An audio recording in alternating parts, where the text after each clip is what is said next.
Bien, pues muy buenas tardes, me da mucho gusto saludarlos, darles la más cordial bienvenida y pues estamos muy contentos porque ha sido un día de mucha actividad académica.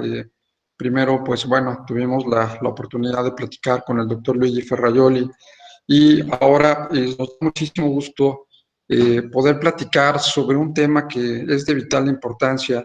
Cómo se lleva a cabo la interpretación, la argumentación en el ámbito jurisdiccional.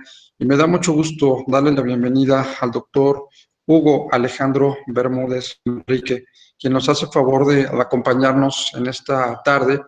Y pues daré lectura de una semblanza curricular de nuestro invitado.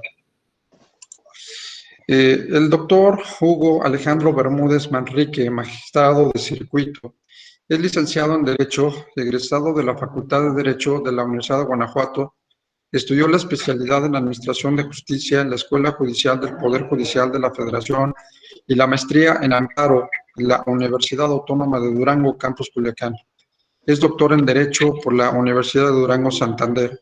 Asimismo, cuenta con varios diplomados en diferentes temas como corrientes contemporáneas del constitucionalismo, interpretación y aplicación judicial de los derechos fundamentales, interpretación constitucional comparada, métodos y técnicas, corrientes migratorias y protección de refugiados en los procesos de integración regional en materia laboral, amparo, derecho indígena, temas selectos de pensamiento jurídico contemporáneo, proceso, contexto y derecho internacional, argumentación jurídica, el concepto no positivista del derecho y el nuevo sistema penal acusatorio. Cuenta con diversos reconocimientos por su dedicación y aprovechamiento académico.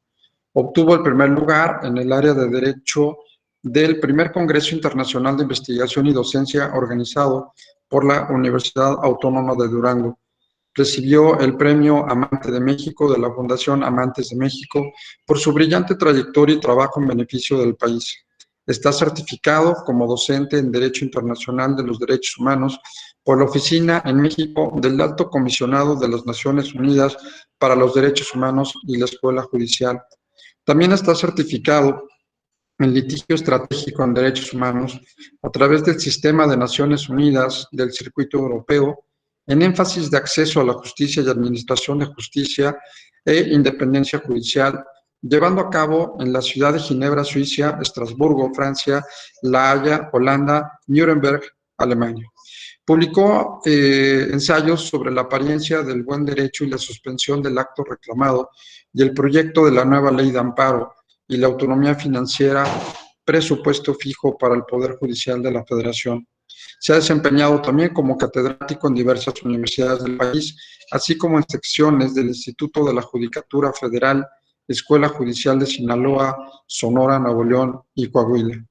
Ha sustentado diversas conferencias y ponencias en distintos estados de la República sobre variados temas en derecho institucional, derecho internacional de los derechos humanos, tratados internacionales, derecho procesal constitucional, amparo, derecho civil, derecho procesal civil, administrativo, fiscal, penal, laboral, ambiental, teoría del proceso, argumentación jurídica, entre otros. Fue subdelegado del Instituto de Investigaciones Jurisprudenciales y de Promoción y Difusión de la Ética Judicial de la Suprema Corte de Justicia de la Nación en Nuevo León. Fue también coordinador de la Extensión Nayarit del Instituto de la Judicatura Federal, Escuela Judicial. Ahora coordina la Extensión Saltillo de la Escuela Judicial. Finalmente, podemos destacar que ha ocupado diversos cargos en la Administración Pública del Estado de Guanajuato en los poderes ejecutivo y judicial. Al Poder Judicial de la Federación ingresó el 16 de abril de 1993 como actuario, fue secretario de acuerdos, fue secretario de juzgado de distrito y tribunales de circuito, fue nombrado juez de distrito por oposición el 16 de junio de 2001 y magistrado de circuito por oposición el 1 de junio de 2004. Ratificado como juzgador federal por el Consejo de la Judicatura Federal el 30 de mayo de 2007 y actualmente es magistrado del Tercer Tribunal Colegiado de Circuito del Centro Auxiliar de la 10ª Región con jurisdicción en todo el país. Pues no me resta más que darle la más cordial bienvenida a nuestro amigo e invitado especial, el señor magistrado Hugo Alejandro Bermúdez Manríquez, a quien le doy el uso de la voz, no sin antes nuevamente agradecerle el que esté esta tarde con nosotros. Adelante, magistrado, bienvenido, muchas gracias. El agradecido soy yo, doctor Arellano. Es un placer para mí estar con ustedes y con los alumnos y invitados a este máster. Voy a platicar un poco de la justificación de las resoluciones judiciales desde el ámbito de la teoría de la argumentación. Vamos, sobre la fundamentación y motivación que conocemos en la jurisprudencia de la Suprema Corte, pero voy a explicar esta fundamentación y motivación desde el ámbito de la teoría de la argumentación. Entonces, la primera pregunta es ¿qué es la motivación de una sentencia? ¿Qué es la justificación de una sentencia? Y voy a seguir un método un poco diferente. A ver. Es un discurso retórico, ya lo habíamos comentado, Sergio, por ahí en alguna vez. Es un discurso retórico, la motivación de las decisiones judiciales. La retórica es el arte de crear en la mente de una escucha un estado psicológico de convencimiento acerca de un tema en particular. Tiene por objeto crear una o varias persuasiones. En el proceso, claro que encontramos mecanismos retóricos de este tipo. Y el mecanismo retórico más claro en un procedimiento es el del abogado. Claro, el abogado, a través de su argumentación, tiene como finalidad principal o como objeto principal convencer al juez, introducir en la psique del juez que tiene la razón. Sin embargo, el juez no tiene la obligación de convencer a nadie para que le den la razón. El juez tiene como interlocutor al justiciable, su abogado y la sociedad. Porque el juez legitima o legitima su función precisamente al justificar sus resoluciones, al emitir buenas resoluciones.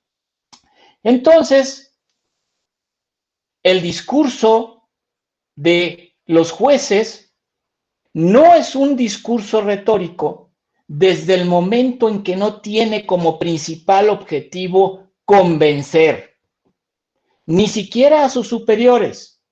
Los jueces, los magistrados, somos independientes.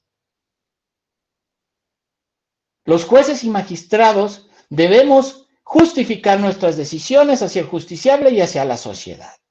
Sí, hay tribunales revisores y revisarán si nuestra decisión está justificada.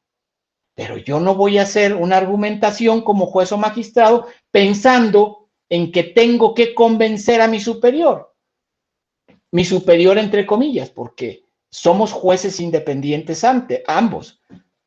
El tribunal de alzada revisa, el tribunal colegiado revisa la sentencia de un juez de distrito, el tribunal de alzada revisa la sentencia de un juez del fuero común.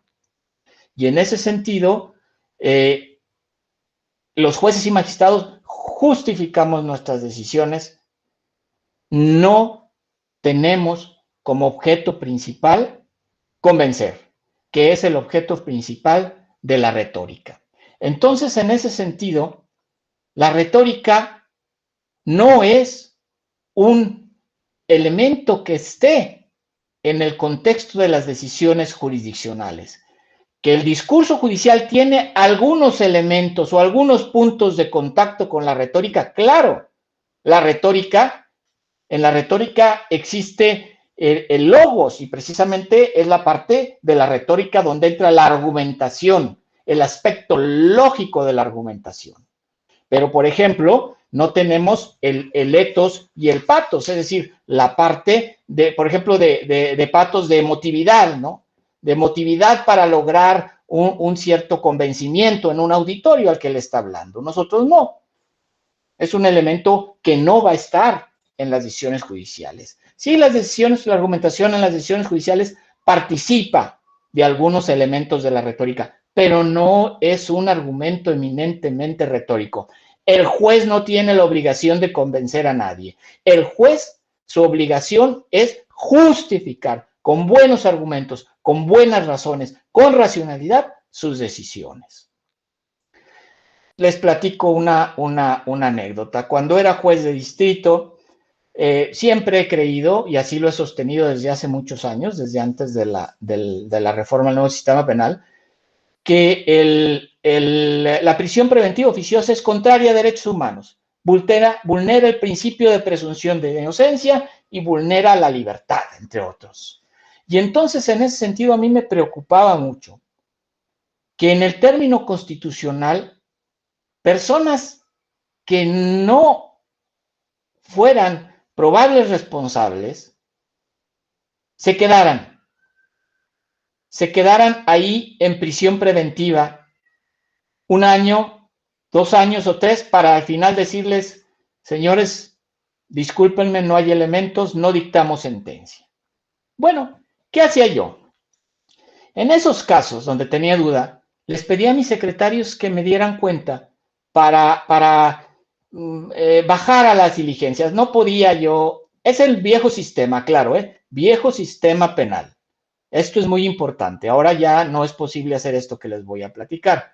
Entonces, les decía a mis secretarios, cuando vean alguna cuestión donde estemos en el límite, me avisan para ir a tomar la preparatoria directamente. Y en esos casos yo tomaba la declaración preparatoria. Y cuando tenía inquietud de que alguien se fuera a quedar en prisión preventiva, aunque era legal, había vulneración a sus derechos fundamentales, porque al final las pruebas que se ofrecían y se deshogaban en instrucción, pues lo liberaban. Entonces, ¿qué hacía yo? Trataba de que se ampliara el término constitucional, se lo pedía al defensor, amplíame el término constitucional. Si el defensor se aletargaba, no teníamos los defensores federales que ahora tenemos, muy capaces, antes no, todavía no, pero si se aletargaba un poco, yo dictaba un auto con pruebas para mejor proveer. ¿Me lo permitía el Código Federal de Procedimientos Penales? Sí, me lo permitía. ¿Me lo permitía alguna doctrina? Sí, lean a Sergio García Ramírez en ese sentido. Es más, lo platiqué directamente con el doctor Sergio García Ramírez este tema en alguna ocasión, tomándonos un cafecito, y convino en el sentido de que podía hacerse. Bueno, yo lo hacía. ¿Qué pasó en uno de esos casos? Se los platico muy rápido. Consignan a una persona que traía escondido en los testículos una cantidad de marihuana, lo bajó la Policía Federal de Caminos en aquel entonces de un camión, se la localizó, lo mandó al Ministerio Público y el Ministerio Público lo consigna. Era toxicómano. Bueno, pues finalmente el secretario me dice, oiga señor, pues llegó un asunto de esta manera. Le dije, pero pues, ¿cuál es lo extraordinario? Si es toxicómano, le encontraron una cantidad de los testículos escondida, hay que mandarlo, hay que dictarle libertad y mandarlo a tratamiento. No, me dice él, es que mire la marihuana que nos pusieron a disposición, era una bolsa de 5 kilos, muchachas. Era una bolsa de 5 kilos. Entonces, no, pues sí, algo había. Era una persona que por 5 kilos iba a quedar en prisión preventiva 1, 2 o 3 años, no sé. Entonces, ¿qué fue lo que hicimos? Bueno, le pedí al defensor que me ampliara el término para que ofreciera pruebas. Cuando no me ofrecía las primeras horas, pues yo dictaba un auto para diligencias para mejor proveer. Mandé traer en esa ocasión a los policías. Le tomé preparatoria. Él me insistió y me aseguró que por qué lo dejábamos, porque por qué seguía ahí, si él era toxicómano y él ya había caído muchas veces, pero él era un enfermo y consumía.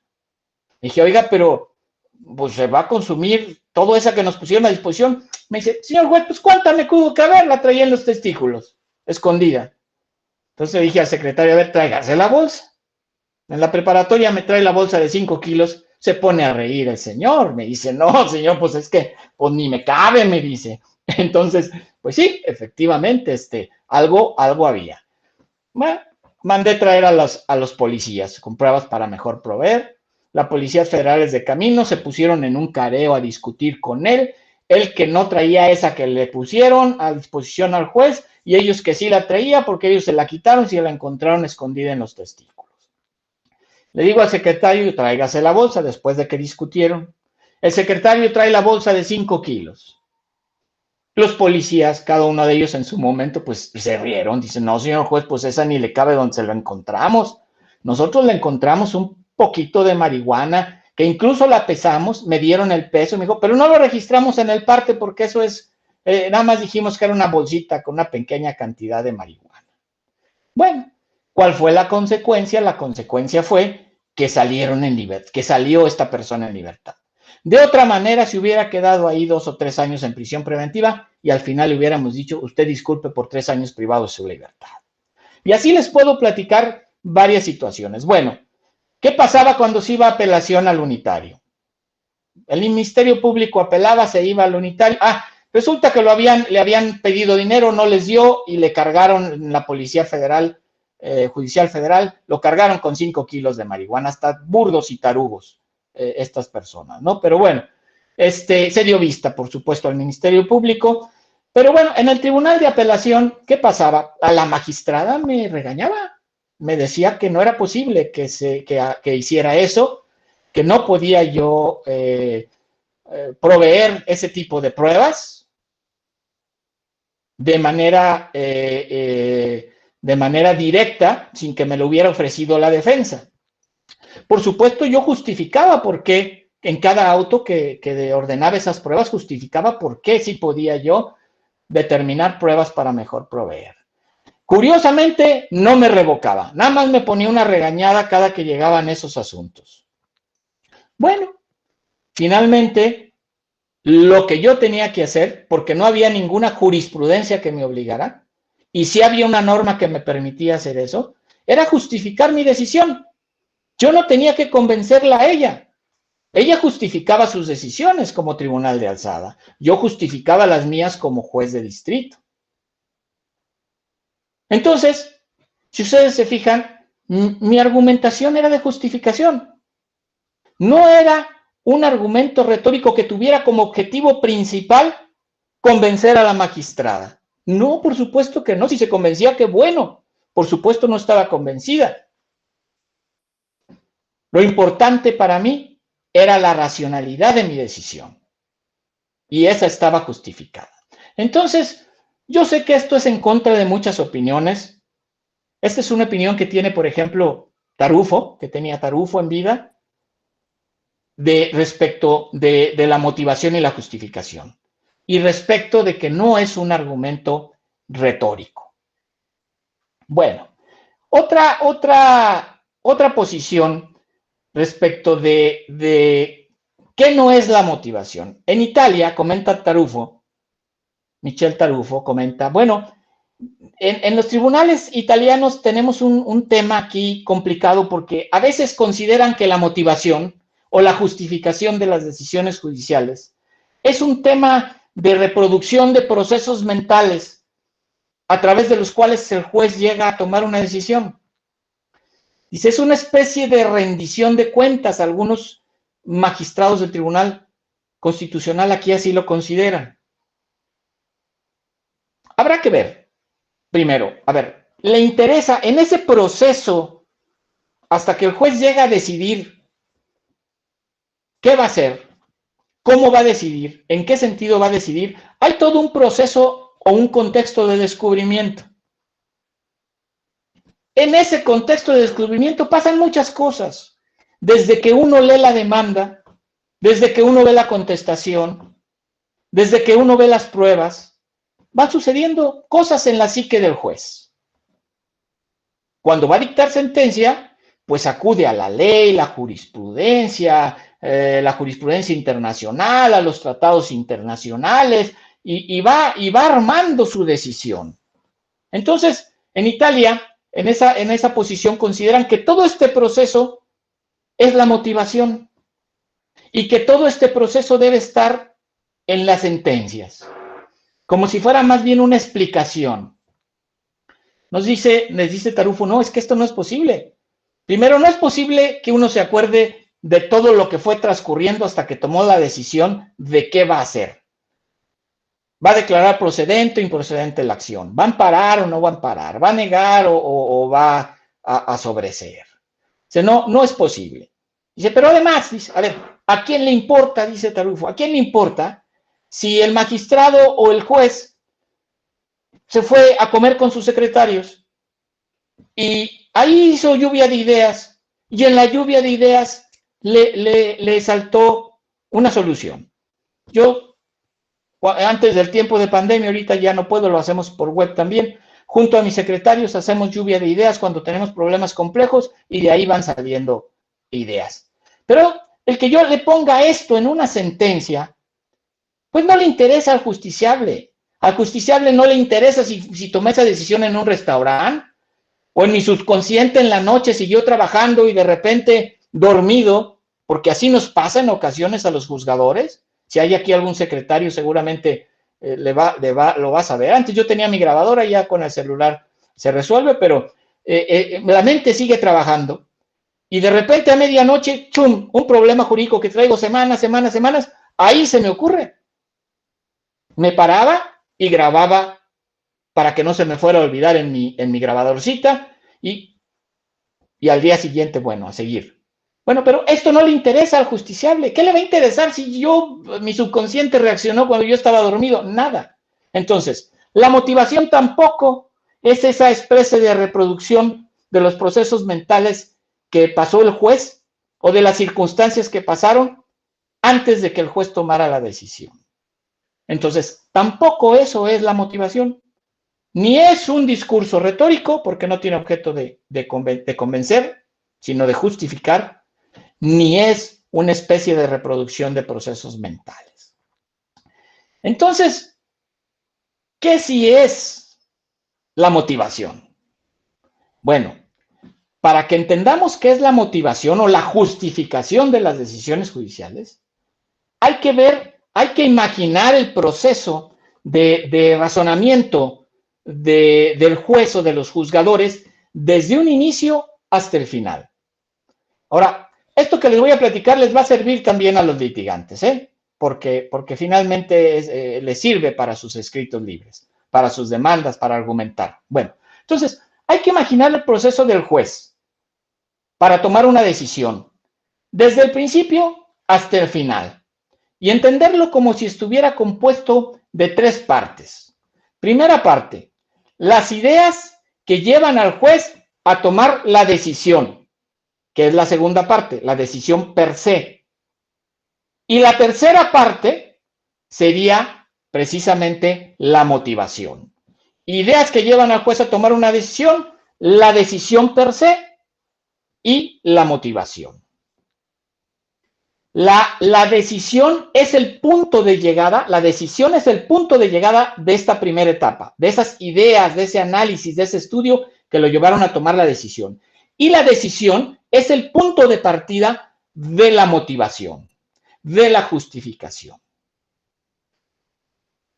Este proceso o contexto de descubrimiento, Hans Reichenbach, que es un filósofo y lógico alemán, en su libro Experiencia y Predicción en 1938, lo refirió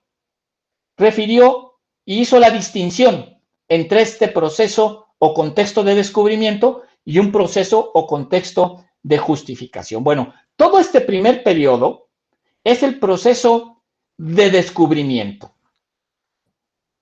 Aquí, en el proceso de descubrimiento, encontramos tipos de lógica o de razonamientos lógicos muy diferentes a los que encontramos en el proceso de justificación. En el proceso que lleva el juez de descubrimiento de su decisión, encontramos razonamientos como el heurístico. Es un razonamiento que sirve para descubrir la decisión, para descubrir qué voy a hacer en este caso concreto. El procedimiento, el razonamiento heurístico es un razonamiento que sigue sus propias reglas. Es decir, es un razonamiento de ensayo-error. Hipótesis, confirmación o no confirmación de una hipótesis. Es decir, voy a estudiar la demanda, la contestación, la acción, los elementos de la acción, los elementos de las excepciones, las defensas, las pruebas, la ley, la jurisprudencia, los tratados internacionales, todo lo que tenemos que estudiar para resolver un caso. Valorar, ver las pruebas, analizar las pruebas, determinar el valor de cada una de las pruebas, interpretar la ley, etc. Bueno, después de todo eso, yo formulo una hipótesis dentro de este razonamiento heurístico. Esa hipótesis yo la voy a confirmar o desechar después de haber analizado, interpretado, visto pruebas, etc. Si no la confirmo, se desecha esa hipótesis y vamos a lo que sigue. Formulo otra hipótesis, no la confirmo, la desecho y vamos a seguir estudiando. Cuando llego a confirmar una hipótesis, entonces llego al segundo momento del razonamiento judicial. El segundo momento llego a la decisión. Ya tengo una hipótesis que he confirmado con base en todo lo que yo descubrí, con base en todo ese procedimiento de descubrimiento. Y ya tengo una decisión. Ahora, en este proceso de descubrimiento, aparte del razonamiento heurístico, encontramos el razonamiento por abducción. ¿Qué es el razonamiento abductivo? Es un razonamiento que descubre Charles Sanders Peirce, algunos lo traducen como Peirce, que es un filósofo lógico científico de Estados Unidos a mediados de 1800. Es el razonamiento de Sherlock Holmes, el razonamiento aductivo. Es el razonamiento a través del cual formulamos las hipótesis. Por eso, este tipo de razonamiento abductivo, junto con el heurístico, está en el proceso de descubrimiento. Para formular una hipótesis tenemos que razonar abductivamente. ¿Por qué el razonamiento de Sherlock Holmes? Bueno, es el razonamiento de que a través de ciertas características, ciertos indicios, Sherlock Holmes formula la hipótesis de que el mayordomo es el asesino.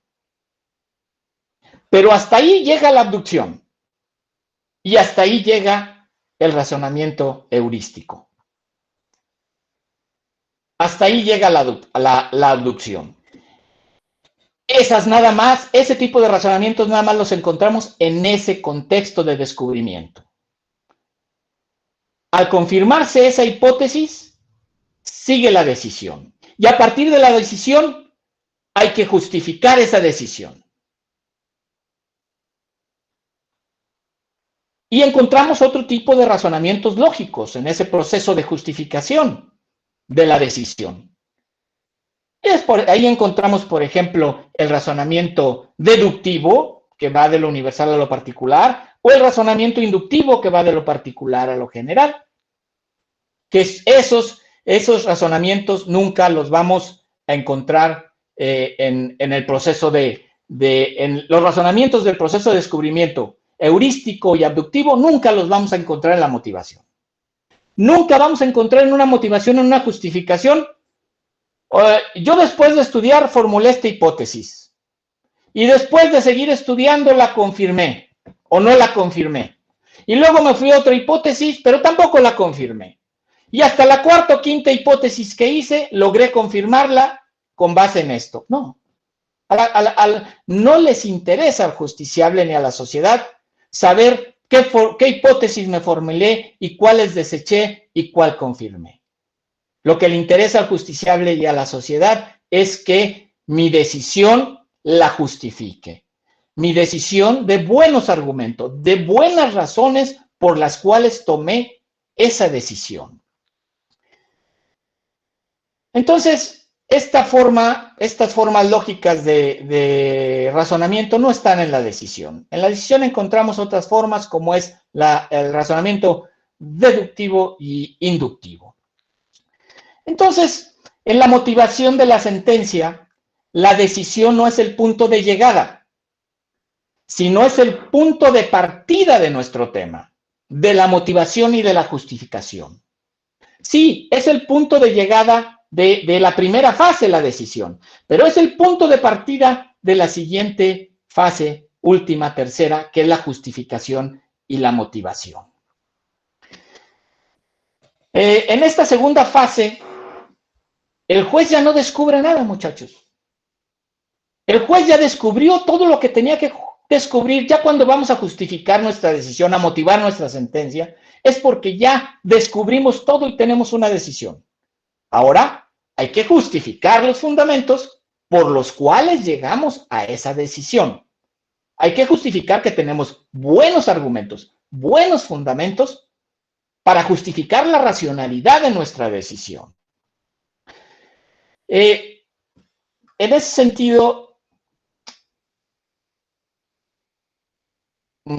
quería ponerles un ejemplo, pero ahorita me acuerdo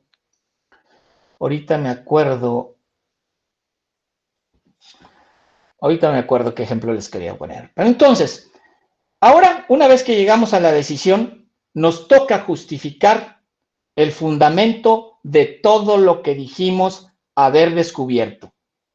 Y entonces, nuestra sentencia es el razonamiento o el discurso de nuestras sentencias es un discurso típicamente de justificación. No es retórico, no es reproducción de los procesos mentales por los cuales llegamos a la decisión, sino es un discurso de justificación. Magistrado, ¿y cuál es el discurso de justificación? Bueno, es aquel cuyo objetivo es mostrar que una decisión, que una sentencia, que una determinada confirmación o afirmación tiene buenos fundamentos, tiene buenos argumentos. Ese es el discurso justificativo, aquel que tiene como objeto no convencer, sino mostrar a quien va dirigida nuestra sentencia que ésta tiene buenos argumentos, tiene buenos fundamentos. Y entonces, bueno, pues ¿cuáles son los buenos argumentos, magistrado? Bueno, un buen argumento nos señala, por ejemplo, Tarufo nos viene diciendo, es aquellos que corresponden, que corresponden a criterios de validez lógica. Aquellos que en términos generales se consideran válidos por el intersubjetivo. Por eso también el discurso de justificación es un discurso intersubjetivo. Así llegamos a poner a la justificación, a la motivación, dentro de un modelo de argumentación lógica. A ver, un ejemplo. Vamos a ver este razonamiento si corresponde a criterios de validez lógica en el intersubjetivo. Ustedes tienen noción de lógica. Les pongo un ejemplo. Muy sencillo. El que priva de la vida a otro comete el delito de homicidio y se le aplicarán de 8 a 20 años de prisión. Juan se pasó un semáforo en rojo. Por lo tanto, cometió el delito de homicidio y se le aplicarán 8 años de prisión. ¿Este argumento es objetivamente compatible? ¿Corresponde a criterios de validez lógica que tenemos todos? No. Por supuesto que no. Ahí la conclusión de que quien se pasó un rojo cometió el delito de homicidio y se le aplican 8 años de prisión es una conclusión que no deriva de las premisas. En cambio, si yo les digo el que priva de la vida a otro comete el delito de homicidio y se le aplican de 8 a 20 años de prisión. Juan privó de la vida a Pedro, por lo tanto cometió el delito de homicidio y se le aplican de 8 años, de 8 a 20 años de prisión. ¿Ahí qué pasó? Bueno, Estamos compartiendo objetivamente la verdad y la racionalidad de un argumento. En términos generales, este argumento que les doy ahorita lo consideramos válido. El que les di anteriormente no lo consideramos válido. Aquí operan las reglas de la lógica. Operan las reglas de la lógica formal. Los teóricos hacen una diferencia, pero en principio, bueno, hasta aquí la primera conclusión que yo les puedo comentar es que la decisión, la motivación de las sentencias no es un argumento retórico, no es un argumento, no es una reproducción tampoco de procesos mentales que sigue el juez hasta tomar la decisión, sino la motivación la encontramos dentro de un modelo de argumentación lógica. Es un discurso para evidenciar que mi sentencia tiene buenos argumentos, que tiene argumentos de racionalidad. Los teóricos hacen una diferencia entre justificación interna y externa para evidenciar esta racionalidad del argumento de justificación. Los teóricos, y el primero que hizo esta diferencia entre justificación interna y justificación interna, es un polaco teórico del derecho, Jerzy Wróblewski, en un libro que se llama Aplicación Judicial del Derecho, que luego esto lo retoma, por ejemplo, Alexi. Y Alexi habla en su teoría de la interpretación precisamente de estos dos contextos de justificación, la interna y la externa. Vamos a ver qué es la justificación interna que dotaría de racionalidad a un argumento, dotaría de racionalidad y justificaría una decisión judicial. Bueno, la justificación interna consiste en la conexión lógica de las premisas. La conexión lógica de la premisa mayor con la premisa menor. La conclusión lógica entre la premisa normativa y la premisa de hecho.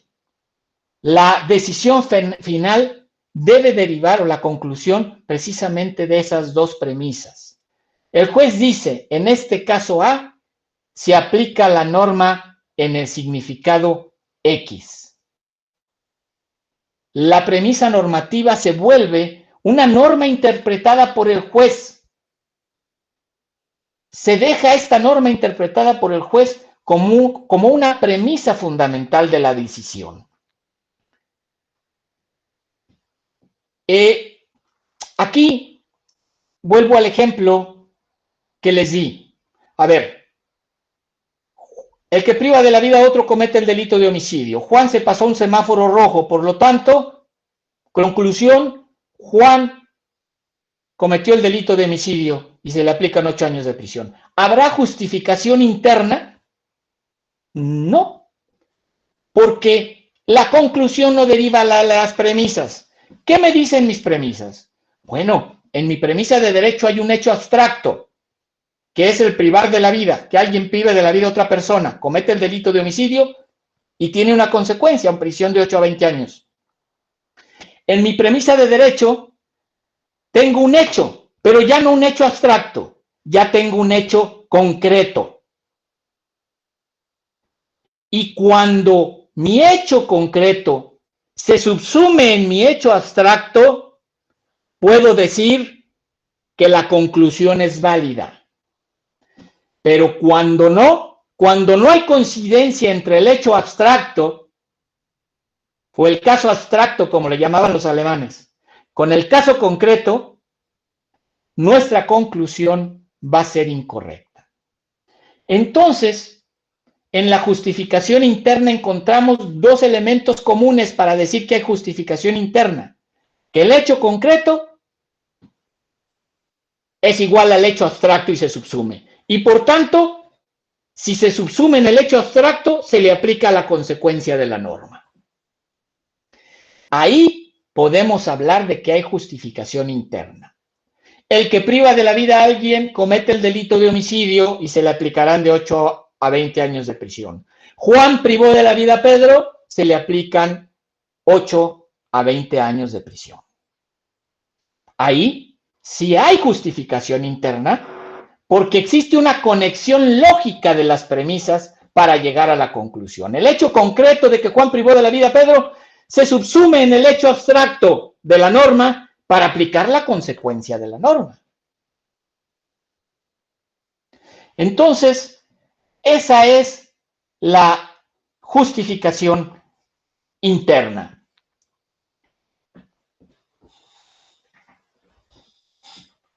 Luego, la consecuencia que finalmente deriva de las dos premisas está justificada o es lógicamente válida si las dos premisas tienen el elemento común que les comentaba, el hecho abstracto con el hecho fáctico.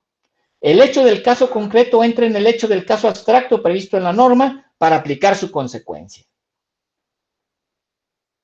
Si no hay justificación interna, muchachos, desde ahí se desploma la racionalidad de nuestra decisión.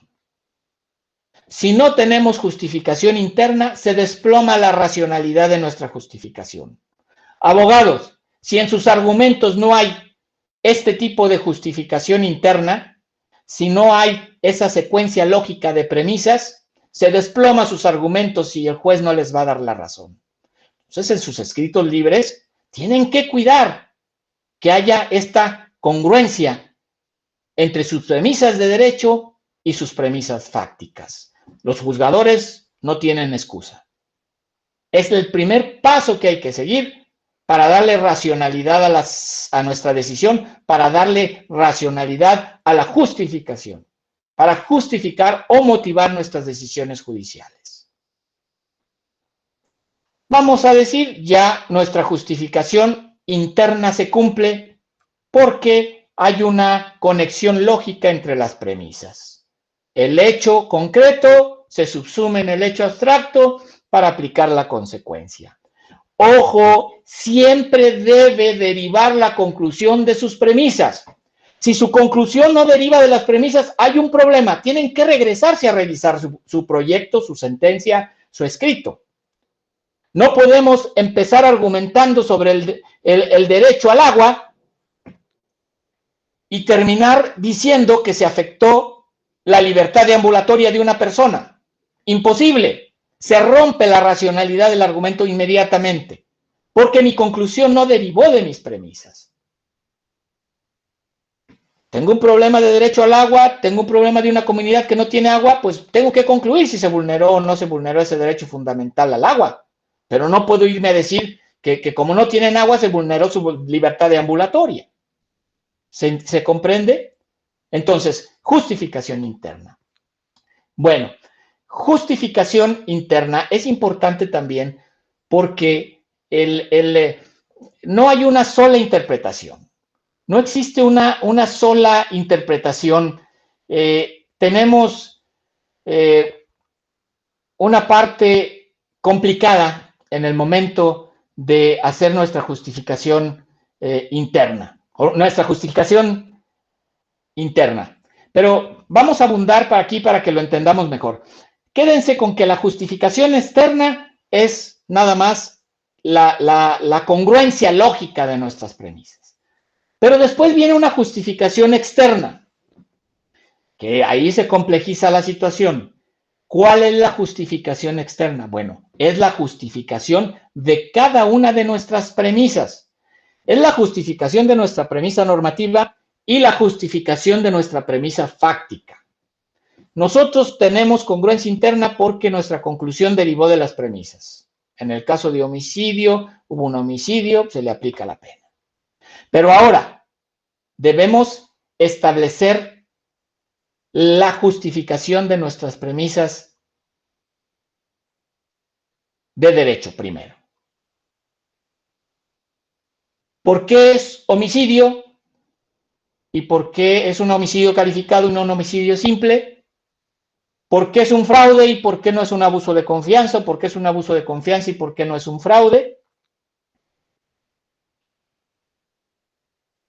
Y tenemos que acudir necesariamente a la hermenéutica jurídica, a lo que ustedes ya han estudiado respecto de la hermenéutica o la interpretación.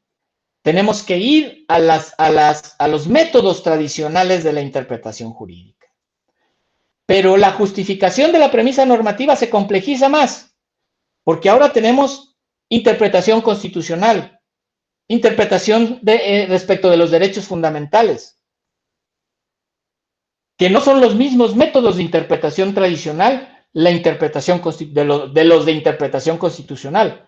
En los de interpretación constitucional, por ejemplo, encontramos la ponderación o el juicio de proporcionalidad. Ahora, para justificar nuestra premisa normativa, tenemos normas nacionales e internacionales. ¿A cuál acudo? Tengo que justificarlo. Tenemos jurisprudencia nacional e internacional. ¿A cuál acudo? Habrá que justificarlo. Entonces, incluso, ¿qué se sostenía? Que las normas podrían tener plurales significados. Muchachos, a veces en un tribunal colegiado los 3 magistrados interpretamos una norma en 3 sentidos diferentes. Realmente el trabajo de interpretación es más el trabajo de interpretación, es mayor el trabajo de interpretación que hace el juez que el trabajo de interpretación que hace el legislativo. Ahora ya en el contexto de las constituciones modernas, de los estados de derechos constitucionales, el juez dialoga directamente con la Constitución. El juez jala la norma de la Constitución. El juez tiene que ver las normas secundarias desde lo que prevé la Constitución. Y al hablar de Constitución hablo de tratados internacionales en materia de derechos humanos y de normas de origen doméstico, porque ambas son Constitución. Y entonces fíjense ustedes cómo esta justificación externa, que es la justificación de cada una de las premisas, se hace compleja. Se hace compleja. Ha adquirido, a raíz de la reforma constitucional en materia de derechos humanos, este diálogo de los jueces, de los jueces con la Constitución, pero no nada más los jueces, los litigantes. Los litigantes también, todos los operadores del derecho podemos dialogar directamente de la Constitución y bajar un derecho de la Constitución para hacer argumentos jurídicos en escritos libres. Y los jueces bajar de la Constitución principios, derechos para hacerlos valer en sus sentencias y en sus argumentos. Control concentrado o en control difuso. Entonces, como pueden ver, la justificación externa es la justificación de la premisa normativa. En la justificación de la premisa normativa es compleja y debe hacerse. Para darle racionalidad a una decisión, debemos de justificar nuestra premisa normativa. Justificación de la premisa fáctica. La premisa de derecho. La premisa fáctica, la premisa de derecho. También debe justificarse. Aquí nos cuesta trabajo porque en las universidades nos enseñan a argumentar sobre el derecho, nos enseñan a interpretar con los medios tradicionales. No sé si ya en la mayoría de las universidades tengan clase de argumentación jurídica de derechos humanos y se extienda esta enseñanza, la argumentación sobre derechos fundamentales, derechos humanos, derecho constitucional. Pero bueno, generalmente nos enseñan a argumentar sobre las normas, sobre el derecho, pero no nos enseñan a argumentar sobre los hechos. Y entonces ahí también se complejiza. Hay que aprender a argumentar sobre los hechos. La mayor parte de los casos, muchachos, se resuelven en la parte de los hechos. Hay muchos casos de interpretación sencilla, no son casos difíciles en términos de working, son casos sencillos donde no amerita mayor interpretación o ejercicio de interpretación para justificar la premisa normativa. Pero a la hora de los hechos, ahí es donde la mayoría de los casos se resuelven. Y es ahí donde debemos aprender a argumentar sobre los hechos. Aquí en los hechos generalmente se juega la suerte de la decisión, muchachos. En los hechos. Entonces, esto hace necesario que exista justificación no nada más sobre la norma, la premisa normativa, sino que exista justificación sobre la premisa de hechos, sobre los hechos. Nosotros tenemos que justificar nuestra decisión sobre los hechos. La motivación fáctica debe ser completa. Si nosotros afirmamos que un hecho X es verdadero, tenemos que decir por qué es verdadero. Porque valoramos la pericial como la valoramos, la testimonial, la confesional, la documental. Tenemos que justificar la valoración de nuestros elementos probatorios que nos llevaron a afirmar que un hecho X es verdadero, que Juan privó de la vida a Pedro. Y entonces, ¿qué hechos debemos justificar? Bueno, pues todos los hechos relevantes. Primera regla, debemos justificar todos los hechos relevantes para resolver el caso. Hay hechos irrelevantes que no tienen ningún sentido, no es necesario justificarlos. Pero los hechos relevantes que me van a llevar a afirmar que el hecho X es verdadero, debe justificarse. Que el hecho X es verdadero y por lo tanto se subsume en el caso concreto de la premisa normativa para aplicarle su consecuencia. Segunda cuestión, aparte de analizar todos los hechos relevantes. Todas las pruebas de los hechos relevantes, esto es, no caer en lo que se denomina prejuicio de la confirmación. ¿Qué es esto, magistrado? Bueno, el prejuicio de la confirmación es algo muy común que nos sucede cuando en las decisiones judiciales únicamente tomamos en cuenta todos los hechos, todas las pruebas que fortalecen mi hipótesis que confirmé y que dio origen a mi decisión. Y nada decimos de todas aquellas pruebas que descartarían en un momento dado mi decisión, que no confirmarían mi hipótesis. Entonces, para verdaderamente justificar una decisión judicial, debemos nosotros argumentar por qué esas pruebas que no confirman mi decisión o que no apoyan mi decisión no tienen valor probatorio, no me merecen credibilidad. Cuando hacemos una hipótesis y tomamos una decisión, tenemos a seleccionar los elementos que la confirman y no consideramos los elementos que la contradicen. Pero esto sería una falta de justificación o de motivación de nuestras decisiones judiciales. Entonces, mucho ojo con este tema. Mi decisión se justifica en el momento en que, habiendo pruebas en contrario, explico por qué no deben tomarse en consideración. Si no lo hago, no estoy justificando mi decisión. Si nada más agarro lo que me conviene, no estoy justificando mi decisión. Dos elementos muy importantes en esta justificación externa, es decir, justificación de la premisa de hecho.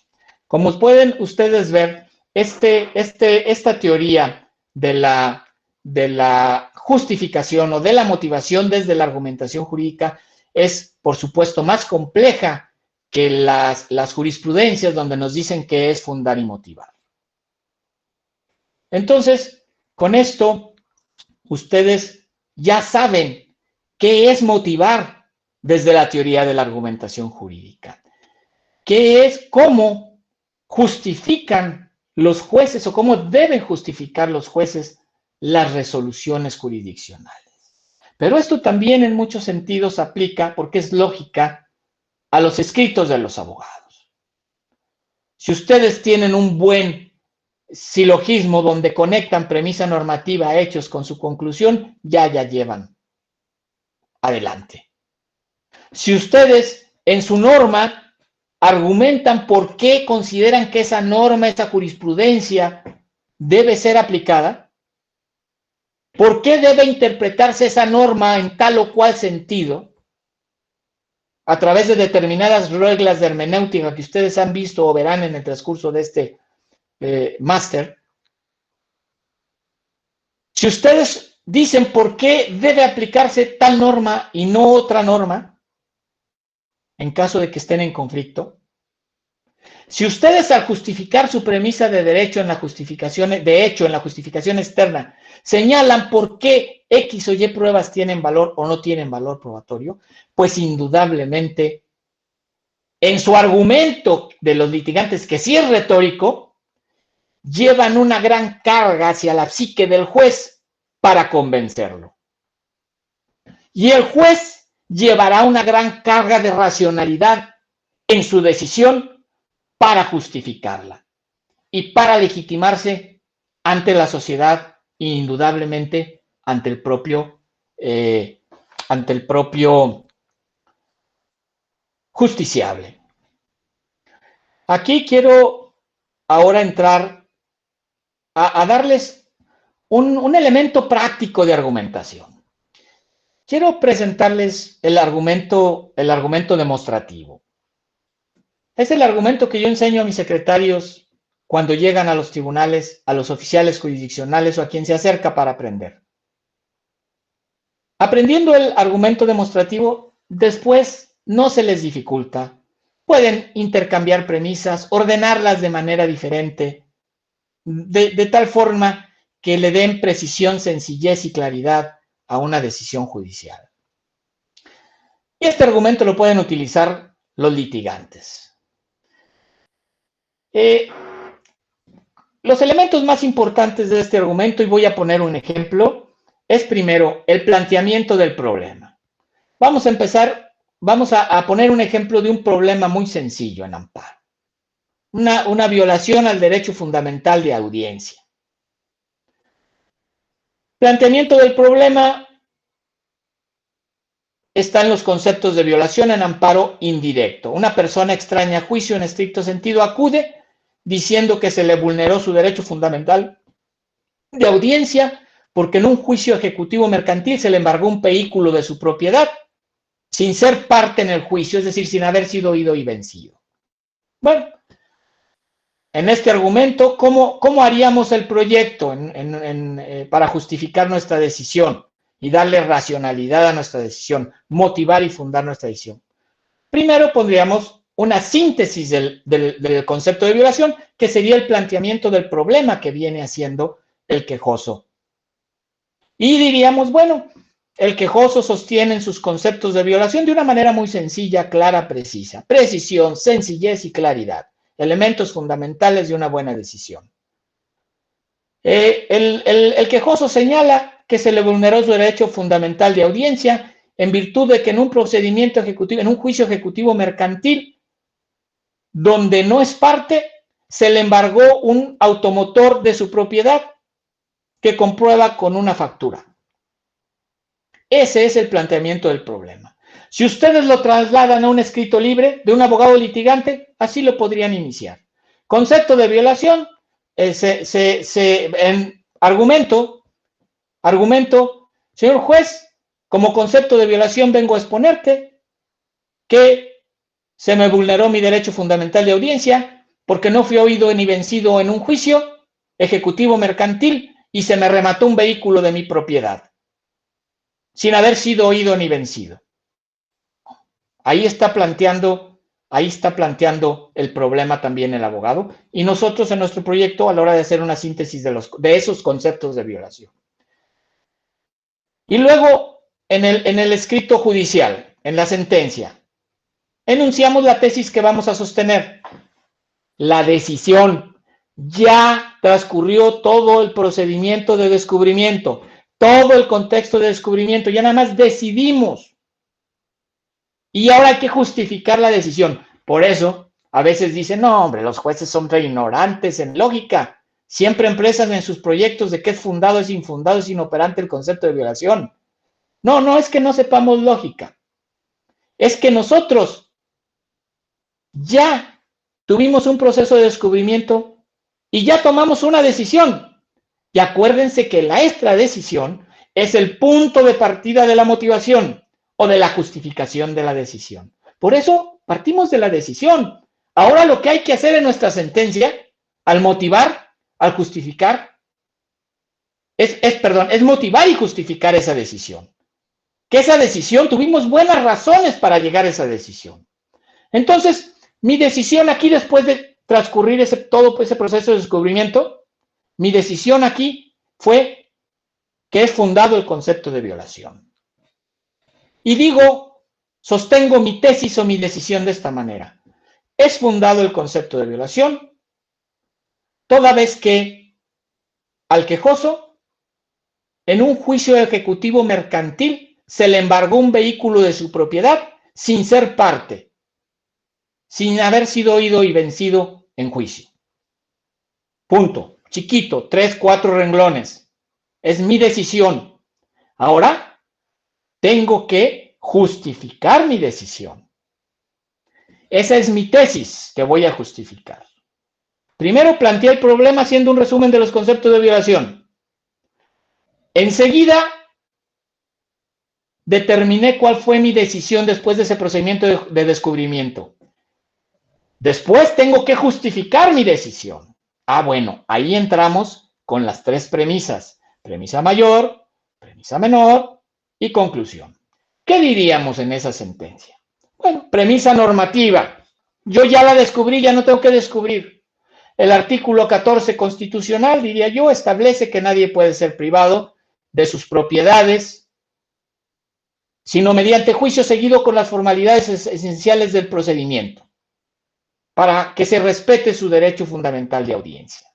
La Suprema Corte ha interpretado el derecho fundamental de audiencia en este sentido, que las formalidades son esenciales del procedimiento, que se notifique, que se emplace, que haya una oportunidad probatoria, que haya una oportunidad de alegar, que se dicte una sentencia y que haya posibilidad de recurrirla. Mi premisa normativa está justificada. Esa será mi premisa normativa. Mi premisa de hecho, de los autos del juicio ejecutivo mercantil que tienen valor probatorio pleno, son documentos públicos, se advierte que en el juicio ejecutivo mercantil las partes son Juan y Pedro, porque Juan demandó a Pedro X cantidad de pesos. Advierto que en ese juicio ejecutivo mercantil se embargó un vehículo de estas características y se remató. Por lo tanto, Arturo, que es mi quejoso, es una persona extraña a ese juicio y se vio privado de un vehículo que me acreditó es de su propiedad con esta factura, sin haberse seguido ese juicio contra él con las formalidades esenciales del procedimiento. Factura que tiene valor probatorio pleno, etcétera, porque reúne las condiciones. Conclusión.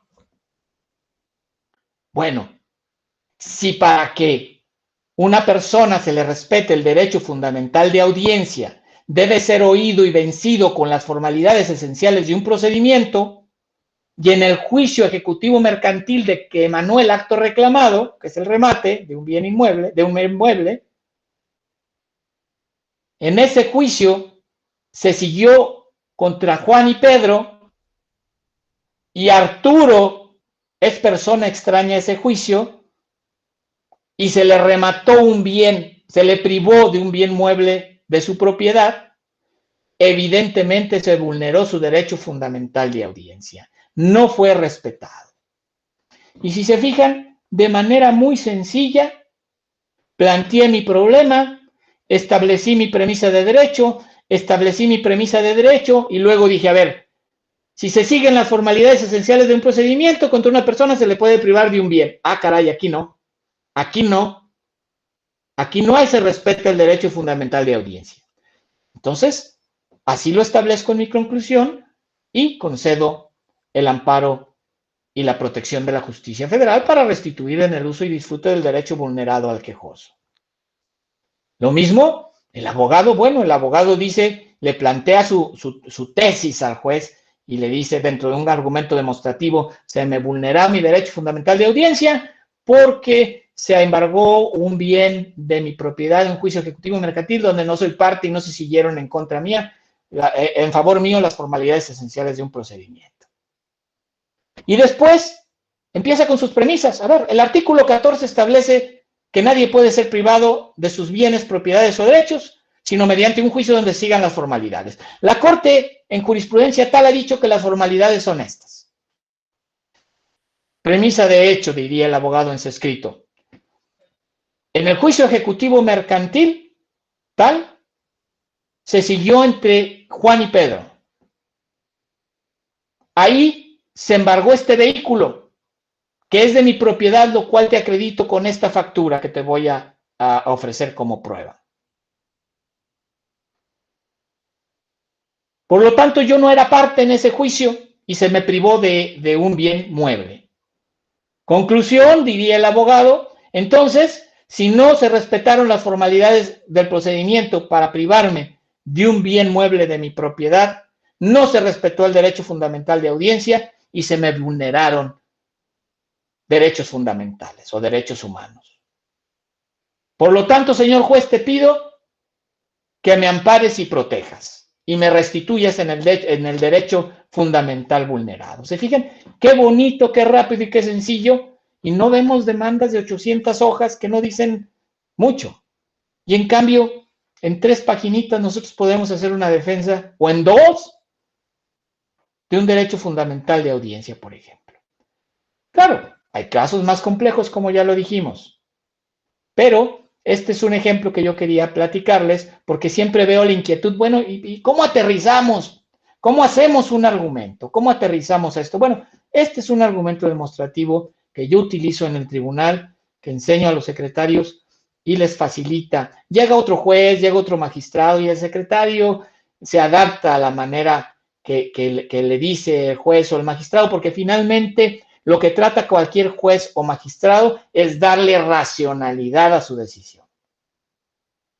Y estos elementos de justificación son los que le dan, son mecanismos para darle racionalidad a las decisiones judiciales y que estén bien fundadas y motivadas. Hasta aquí yo le dejo para poder contestar preguntas, doctor Arellano, si le queda alguna duda, algo en que quiera que abunde, o incluso oposición a mi posición de retórica y justificación. Muchísimas gracias, magistrado. Verdaderamente una cátedra magistral. Creo que la experiencia habla por sí misma de lo que nos has transmitido de manera muy elocuente, de cómo piensa un juzgador y todo lo que nos hablaste en relación a la argumentación, las teorías, los autores.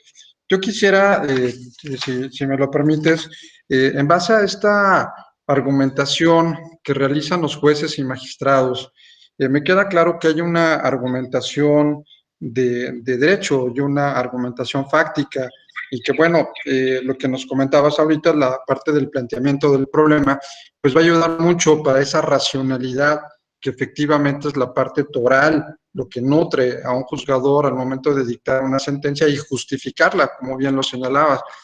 Un poco mi pregunta va, ¿cómo piensa un juzgador cuando existe una ponderación de derechos? En ese orden de ideas, hay muchos derechos en concurso que todos tendrán, obviamente, una perspectiva diferente a la luz de las partes que tengan pretensiones, obviamente, contrarias. Todos los derechos tienen su eficacia. Sin embargo, ¿cómo deciden ustedes cuando hay ese concurso de derechos? Cuando dicen, yo prefiero otorgar la libertad a la seguridad jurídica o que tengan algún caso en el cual se haya inclinado más, quiero suponer que la racionalidad justificará el hecho de haber considerado un derecho por encima del otro o haberle limitado otra parte de su derecho. En fin, no sé, si hay posibilidad, me gustaría saber cómo piensa un juzgador. Sí, sí, claro. Yo creo que esto se complejiza con los elementos tradicionales de interpretación o de resolución de conflictos y antinomias, por ejemplo, la ley superior por encima de la inferior, la ley especial por encima de la general, etcétera. Bueno, son criterios hermenéuticos tradicionales. Esto se complejiza en la interpretación de los derechos fundamentales, en la colisión de derechos humanos o en la colisión de derechos fundamentales. Lo primero que nos debe quedar claro es que en la Constitución existen reglas y existen principios. Cuando nosotros tenemos una regla, no debemos jugarle a otra cosa, porque estaríamos cayendo en un activismo judicial que daña a la democracia constitucional. Entonces, Debemos ser muy cautos en el momento que vamos a argumentar desde los principios. Porque si hay una regla, la regla debe de respetarse. No tenemos la regla, acudimos a los principios y empezamos a argumentar desde el tema de del juicio de proporcionalidad, por ejemplo. Y entonces, al argumentar desde el juicio de proporcionalidad, pues tenemos que ir a cada caso concreto. ¿Por qué? O desde la ponderación a cada caso concreto. ¿Por qué? Porque los derechos fundamentales o los derechos humanos tienen el mismo valor. Entonces no podemos utilizar los medios tradicionales de interpretación porque uno no vale más que otro, sino que tenemos que hacer ese juicio de proporcionalidad y debemos ponderar, de acuerdo a las circunstancias de cada caso concreto, qué derecho debe prevalecer en ese caso concreto. En algún momento, por ejemplo, será la libertad de prensa sobre el derecho a la intimidad, o en otro momento será el derecho a la intimidad que el derecho a la libertad de prensa. Muy importante, es en cada caso concreto. Entonces, en cada caso concreto, el juzgador, atendiendo a sus circunstancias, resuelve qué derecho debe prevalecer. En ocasiones será uno y en ocasiones será otro. Será en la ponderación ver cuál tiene mayor peso de acuerdo al caso particular. Rápidamente les comento un ejemplo. Berlusconi, no sé si se acuerden, primer ministro italiano en algún momento. Bueno, él se fue de fin de semana, de paseo, a una isla de Sicilia y a la isla donde tenía un búnker o una casona, bardas altas, etcétera, y se invitó a sus amigos y a sus amigas, y tenía bardas altas y demás, pero bueno, un paparazzi desde arriba, un periodista con una lente muy potente le toma fotos. Resulta que en las fotos salen Believes, que son animadoras de la televisión, en topless. Y bueno, esto lo saca el periodista en la prensa, incluso a México nos llegó, y Berlusconi lo demanda por haber invadido su intimidad. El periodista contesta: a ver, espérense, es que fue libertad de prensa, es un funcionario público, yo tengo derecho a informarle a la gente. ¿Qué hace ese funcionario público? Bueno, pues aquí hay una colisión entre dos derechos fundamentales: la libertad de prensa y la libertad y la intimidad de Berlusconi. Bueno, entonces el juez tuvo que ponderar y dice: a ver, Berlusconi estaba en fin de semana, estaba fuera de sus actividades de trabajo, su horario de trabajo. Sí, era su día de descanso. Bueno, derecho a la intimidad tiene un hecho a favor. Berlusconi estaba en su casa en intimidad, bardeado, etcétera, no se estaba exhibiendo. Sí, a favor de la intimidad. Y al parecer hasta ahí iba ganando la intimidad, el derecho a la intimidad de Berlusconi. Pero ¿qué tal que el periodista saca unas fotos donde de un avión de la Fuerza Aérea Italiana vienen bajando las amigas de Berlusconi?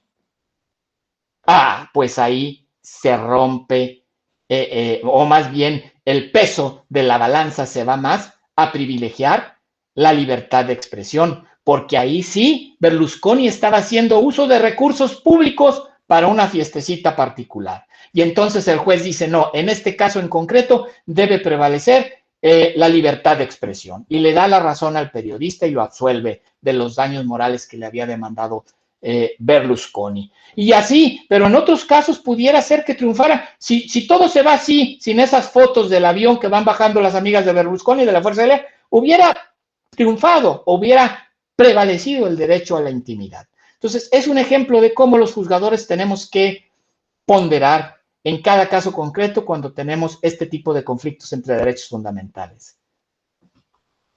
No, excelente, y ojalá verdaderamente todos los juzgadores pensaran como tú, magistrado. Otra cosa sería la impartición de justicia en nuestro país. La licenciada Cora Samantha Rosillo, adelante, maestra, por favor. Gracias, doctor. Buenas noches. Buenas noches, señor magistrado. Felicitarle por esta exposición formidable. Ha aprendido bastante acerca de esta cuestión de la argumentación, de la justificación interna y externa, que créanme, no lo había comprendido como lo ha expuesto tan didácticamente.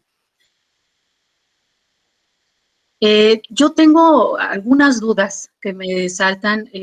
Una de ellas en relación con cuando se habla de sentencias de la Corte, que a veces decimos que son las obiter dicta o bien la ratio del caso, tiene mucho que ver con esta justificación interna y externa, ya que veo que la justificación externa, por lo que entendí, es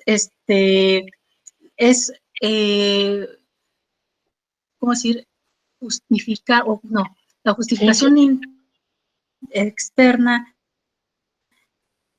es acerca de las premisas, o sea, el porqué de cada una de ellas. Es así, digo, no sé, lo correcto. comprendí de esta forma. Y aquí la cuestión es de que, si bien toda tesis, decimos, pues está comprendida por un principio de constitucionalidad, bueno, y que ya de aquí viene la colisión, perdón, de derechos, cuando hay que hacer, o sea, también hay una jerarquización. Perdón, creo que se entrecortó, no le escuché. Se entrecorta, sí se entrecorta, Cora. No, yo no hablé, adelante. Se me entrecortó, no le escucho, no sé si me escuché. No, adelante, yo te estoy escuchando. Ah, ok, disculpe. Mira, si Entonces, quieres, cancela tu video para tratar de oírte, para ver si te oímos mejor. Cancela el video y deja el micrófono abierto y a lo mejor así. Adelante, Cora. Gracias, señor magistrado. Entonces, mi duda, ¿verdad?, en esto, cuando hay veces en estas sentencias que en conclusión sacan lo que viene siendo la ratio de la sentencia, muchas veces se confunde con lo que viene siendo una obiter dicta. Yo lo he visto en una que otro caso que ha dado, que ha determinado ciertas jurisprudencias y que pues ya tienen una aplicación obligatoria. Sin embargo, cuando es, por ejemplo, cuestiones de inconstitucionalidad o que hay un artículo o esto, yo lo que he notado es que puede ser que estas obiter dicta no sean las adecuadas para decidir la conclusión o la ratio de la sentencia. Entonces, aquí, ¿cómo opera lo que viene siendo esta justificación interna y externa dentro de el ejemplo de la ratio y las obiter, señor magistrado? En principio, el argumento principal o las razones de las decisiones principales deben tener esa justificación interna. Es decir, la conclusión necesariamente debe derivar de las premisas. Si una conclusión no deriva de esas premisas, hay un problema. Pero un argumento que corrobora la decisión principal. Un argumento que corrobora la decisión principal, pues también necesariamente debe estar vinculado y debe estar justificado. Aunque sea un argumento accesorio, si a eso te refieres. Aunque sea un argumento accesorio, debe estar justificado. Todos los argumentos deben estar justificados. Puede haber una razón, puede haber una ratio decidendi en el argumento principal. Y si yo, como a mayor abundamiento, bueno, ese a mayor abundamiento también debe estar justificado, Cora. No sé si respondí a tu pregunta.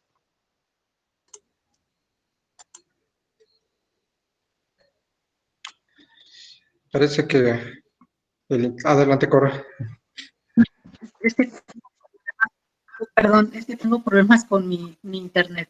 Bien, en esta cuestión que me comenta la justificación, bueno, sí, pero hay veces que pareciera que la justificación la toman como una retórica, por lo que nos comentaba ahorita en clase, en la conferencia, no tanto como una argumentación. Y cuando sucede esto, bueno, es que no sé, o sea, yo vi, por ejemplo, hablo de esta cuestión, de esta sentencia, entonces veía, o sea, los votos de los ministros, cómo estaban, y, considero que la ratio de la sentencia, o sea, que ganó, pues que prevaleció la ratio del caso, siento que las premisas no fueron las más adecuadas para llegar a ese resultado. Es decir, podíamos llegar a ese resultado, pero utilizando otro tipo de obiter dicta. ¿Y qué tiene que ver esto? Pues me imagino, o sea, con la justificación externa. Me imagino que evalúan las obiter dicta respecto con la justificación externa de estos silogismos, de las premisas, pues. Mire, lo bonito de esta teoría de la justificación, teoría de la argumentación jurídica en la justificación de las decisiones judiciales, es que permite hacer lo que usted está señalando, permite hacer crítica, y esto es un control externo de la justificación de las decisiones judiciales. Es decir, usted está haciendo un control al estar criticando esa decisión. Los académicos la hacen cuando escriben y nos pega, ¿eh? Si un académico hace una crítica como la que usted hace en contra de una sentencia mía y efectivamente estoy yo faltando a la justificación y me lo dice, claro que me pega y la siguiente le echo más ganas, ¿no? Vamos, es la parte muy interesante de esto de la justificación de las sentencias en la teoría de la argumentación, porque permite, en un control democrático del Poder Judicial, hacer este tipo de críticas. Y bueno, si esa sentencia que usted leyó no está en este contexto de racionalidad, algo pasó, algo le sucede a esa sentencia, ¿no? Habría que conocerla, habrá que analizarla y analizarla desde este contexto y ver si tiene congruencia interna y ver si está justificada su premisa de derecho, si está justificada su premisa de hecho y si la conclusión derivó de esas premisas. Es complejo, no es nada sencillo, pero esa es una parte muy bonita de este tema de la justificación de las decisiones judiciales, ¿no? El control incluso externo, el control externo de las decisiones judiciales. Y claro que nos pega, que alguien critique nuestras decisiones, lo publique un académico, por supuesto, que nos controla. No nada más es el control lineal, ¿no? Del tribunal de apelación o de los tribunales colegiados a las decisiones de los jueces. No, ese es un control interno, existe. El control hacia afuera, el control de la sociedad a nuestras resoluciones. Y por eso, en las democracias constitucionales se exige que justifiquemos así como estoy explicando las decisiones, para que no solo el control interno se haga y entienda en qué o pueda ver en qué nos equivocamos el tribunal de alzada o el tribunal colegiado, sino también la sociedad pueda analizar, ver nuestras razones de derecho y nuestras razones de hecho y pueda criticar una decisión jurisdiccional y ejercer un control desde fuera hacia el Poder Judicial, hacia los jueces. Sí, Cora. Muchas gracias, magistrado. ¿Alguna otra pregunta? Muchas gracias. A su orden. ¿Alguna otra pregunta por ahí? ¿Algún comentario?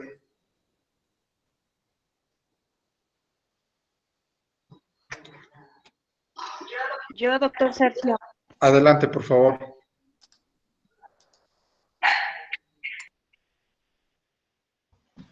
Solo quiero decir que realmente la cátedra del magistrado muy puntual.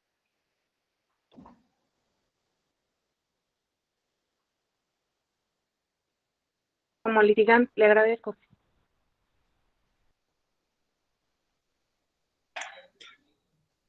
Muchas gracias. Creo que estaba teniendo un problema de accesibilidad, pero creo que llegó el mensaje de agradecimiento para el señor magistrado. Muy bien. ¿Algún otro comentario, observación, dudas? Hay comentar que hay casos sencillos, casos donde no es necesario un argumento de este tipo. El argumento de no redundancia, yo lo conozco así, que platicaron el otro día, que como argumento económico. Bueno, el argumento de no redundancia, pues claro, si ya hay una jurisprudencia, por ejemplo, que resuelve un tema de la Corte, pues ya no tienes que hacer todo este entramado de justificación, pues ya tienes obligación de aplicar la jurisprudencia, únicamente debes justificar que es aplicable a tu caso y se acabó, aplicando este argumento de no redundancia, ¿no? Claro. Pues muy bien. No sé si hay entonces, para concluir, alguna pregunta, alguna duda.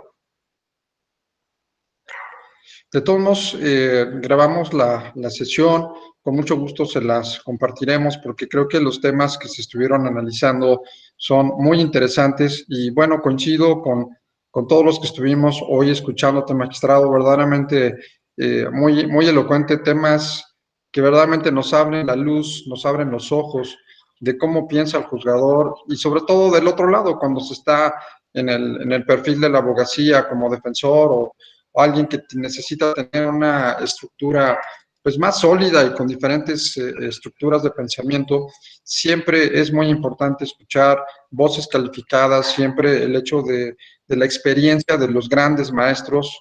Y bueno, por aquí tengo también José Roberto Saucedo, muchas gracias por la cátedra, excelente. En fin, pues creo que, magistrado, no nos resta más que agradecerte nuevamente el hecho de que hayas podido estar con nosotros esta ocasión, que esperemos no sea tampoco la única vez que podamos contar con tu valiosa asistencia en estos foros. Y bueno, pues nuevamente estamos pendientes de que ojalá podamos concretar algunas otras foros, paneles y demás donde sigamos discutiendo sobre la argumentación jurídica. Así es que, pues muchísimas gracias, magistrado, muy buenas noches y pues estamos a la orden para que ojalá podamos, insisto, poder seguir contando contigo. Otro comentario, gracias por bueno, voy a leer rápidamente en el chat. El maestro José Roberto Saucedo, muchas gracias por la cátedra, y la maestra Cora Samantha, gracias por compartir sus conocimientos, señor magistrado, excelente conferencia. Así es que, pues muchas gracias nuevamente, magistrado, un honor haberte tenido en esta ocasión. Yo soy el agradecido y que me escucharan, doble agradecimiento, ¿no? Dicen que a los amigos, se les escucha en las conferencias, así es que me da mucho gusto haber estado con ustedes y claro, cuando me inviten nos ponemos de acuerdo y con gusto estoy con ustedes, doctor Arellano, con muchísimo gusto, le agradezco y les agradezco a todos. Muchas gracias. Nada más otros comentarios. La maestra Rosario Galván, muchas gracias, excelente cátedra. Y el maestro Mariano Zúñiga, excelente ponencia. Así es que, pues bueno, nuestro agradecimiento nuevamente, magistrado, y muy buenas noches a todos. Muchas gracias. Hasta luego. Hasta luego. Gracias, hasta luego. Buenas noches.